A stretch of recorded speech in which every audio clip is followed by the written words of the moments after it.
We stay with education, and the West African Examination Council, WAEC, has debunked claims that 72% of students failed this year's West African examination. According to the council, 7,442 candidates representing 3% failed the exams. 68,062 out of the 242,162 candidates who sat for the 2014 WASSCE are eligible for admission into tertiary institutions.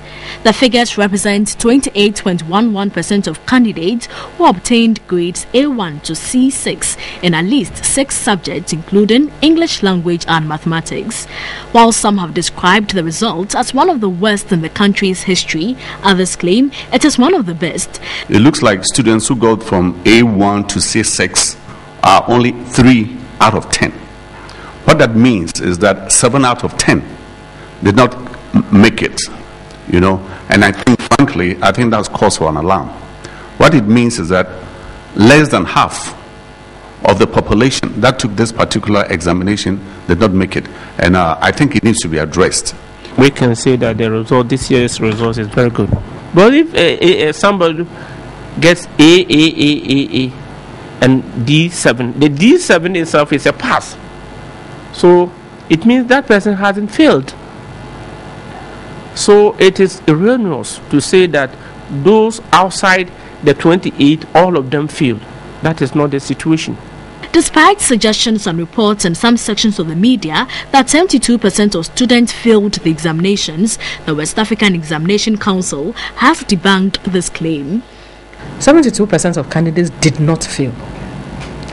The fact that you cannot make it to the university straight away when results are released does not mean that you have failed. When I looked at last year's figures, we had about 78,000. But last year we had double candidature, 409, and it was about 19%. So when you look, it's not the worst. 7,442 students, representing 3%, failed the examinations. What then could have accounted for the failure? It can be the society itself. It could be the government itself in terms of the education syllabus that we are pursuing. It could be the schools themselves in terms of the lack of supervision. It could be the teachers themselves from the lack of preparation. And it could be also the apathy from the students. Even poor handwriting, inadequate preparation, non-adherence to rubrics. That means that the candidates did not pay attention to instructions. Misunderstanding of questions and deviation, lack of understanding of scientific terms and mathematical concepts. So some of these are the summary of candidates' weaknesses that the chief examiners came up with. With only 68,062 candidates eligible for admission into tertiary institutions, what happens to the rest? The rest, we have so many institutions, and they have their own admission requirements. Some will say will accept 5 credits and a pass in a subject. So the rest can take advantage of that. And we also encourage a lot of them to enter into vocational and technical institutions. And that is where we are placing a lot of premium. We are even asking those who got A to take advantage of that.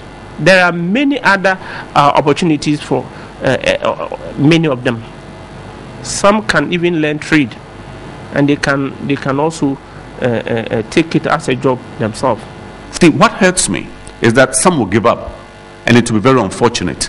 We have we have a culture in this country where we have what we call punitive measures. There's something that we call a punitive assessment and a formative assessment. Punitive assessment is what we've seen here, that you are not qualified to go to school, so you're on your own, and a lot of people drift. But then there's also called there's a formative assessment, which says what happened, so that the blame game is not tagged on the students, but it's tagged, and your question again, the establishment itself. The Deputy Minister also revealed plans to improve students' academic performance. The problem areas are the mathematics, English and science. We have engaged Professor Anku to train a lot of teachers so that they will in turn go down there to train their peers. so that they will also impart same to students. So whether the students failed or almost failed or did not fail, that debate will continue.